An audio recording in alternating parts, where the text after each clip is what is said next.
I mean, we have gotten a little bit more headlines in terms of the ability to deliver on orders, et cetera. But something we haven't heard so much about recently is SolarCity, right? I mean, what's the status of that deal, and what happened to all of the doubts about whether it was a good move? Well, I mean, it certainly added to the cash burn of the company.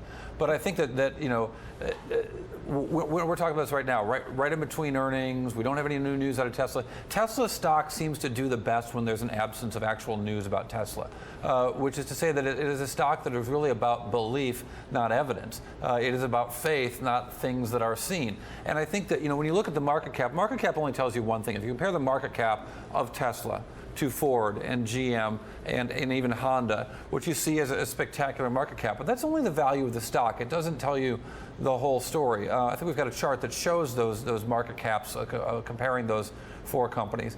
But if you go on and look at something a little more thoughtful in terms of ways that the actual cost of the company, right? If someone to come out and buy the entire company, you need to look at enterprise value. You need to think about how much cash these companies have on hand and how much debt they owe. And Tesla certainly added to its debt substantially when it took on the debt of SolarCity, the debt being represented in the yellow there. So if you stick with that for just a second, what you realize, if you were to buy all of Ford, yes, you would have to buy a lot of debt, but you'd also get a ton of cash on hand. The same is true of GM and less so of Honda. So the enterprise value of those bigger automakers still exceeds that of Tesla slightly. Nonetheless, I think that, you know, what this is really about is that enterprise value of the total company is still amazing when you look at Tesla, given their lack of production of automobiles. Well, okay, so when does all of this belief, when does all of this stock price value translate into the actual stuff? I mean, you know, there is certainly a growth level for Tesla, right? But when does it? Never, when does it become? Well, right, but does it ever become worth it, so to speak?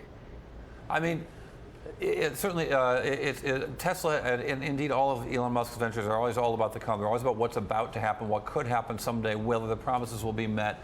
When the rubber tends to hit the road, pun certainly intended, that's when the issues arrive. Is this Model 3 going to be any good? Is it going to be as cheap as the $35,000 they've advertised? What's it actually going to look like? The Model X looked very different when it hit the streets than it did when they showed it in their glamorous debut when they had that down in Los Angeles months before, a year before the Model X actually hit the street. So what the actual car is, look, GM's already making a $35,000 electric hybrid car. I took a lift last week and I got in this GM Bolt, and it was quiet and it was nice and it had enough headroom for 6'5" me in the back, and I thought, what is this thing? I'd asked the driver. He's like, oh, this is the Bolt. It's on lease through GM's combination with Lyft, and I think they're just trying to show off that they've already got this electric car on the road long before Tesla. Now, is the Tesla car going to look different than this? Certainly. Is it going to look cool? Maybe. Does this look like a roller skate? I think so, but it was kind of neat. I don't know. I mean, it's an unknown, and so investors in Tesla stock are buying in a money-losing, cash flow burning company that does not make the car that might ultimately deliver its value. It's all about belief. It has nothing to do with financial analysis.